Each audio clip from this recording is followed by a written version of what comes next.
Everyone, and welcome to Akshata's Recipes. Thank you so much for stopping by. See loads and loads of Christmas recipes coming up on my channel. Most of my recipes are handed down to me by my mom in her Christmas recipe book. Let's get started with today's recipe.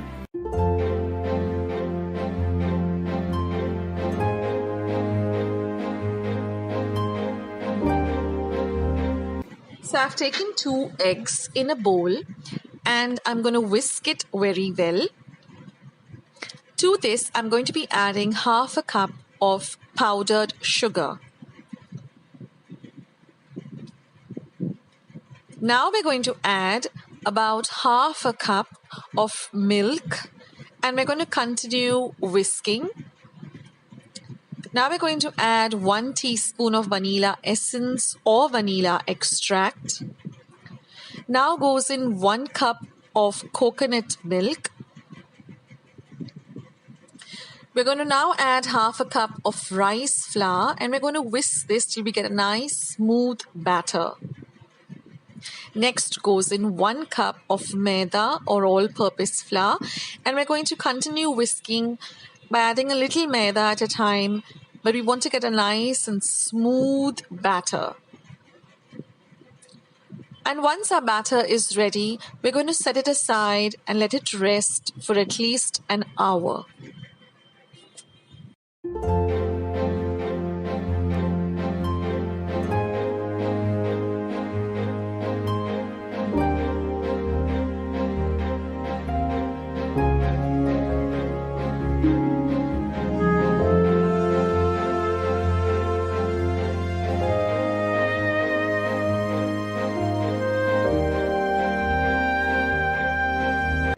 Now, after our batter has rested for an hour, we're going to heat some oil for deep frying these rose cookies. Now we get a mold like this. We're going to put it into the hot oil and heat it for about a minute. And then we're going to dip it just halfway into our batter and we're going to leave it again in the hot oil. Now if you do this, you will see that as the rose cookie gets fried in this oil, it will just come off from the mold itself.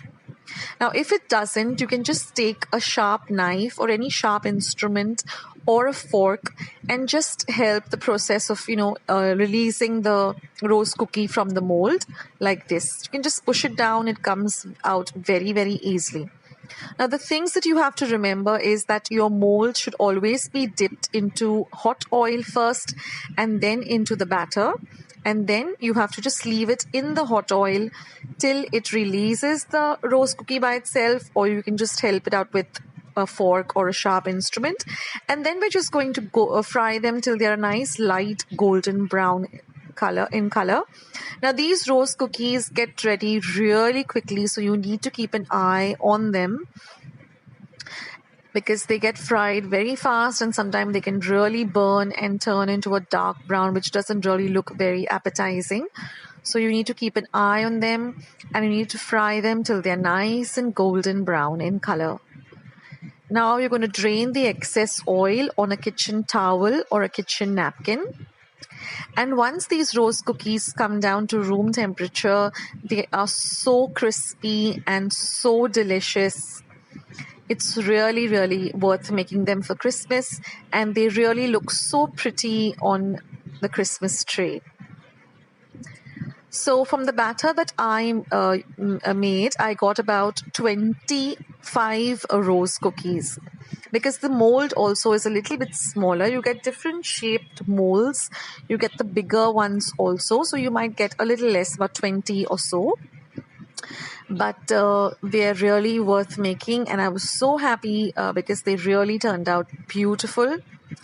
So I hope you try this out this Christmas, and do let me know in the comments box below as to how your recipe turned out. You can also send me pictures of the rose cookies that you make on my Facebook page.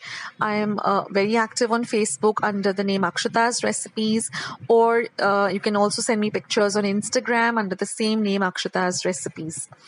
So I've uploaded many more recipes this year. I've uploaded a coconut layered cake recipe. I've uploaded the traditional Bolinhas recipe, which is coconut cookies. That too is worth making, and it's not that difficult.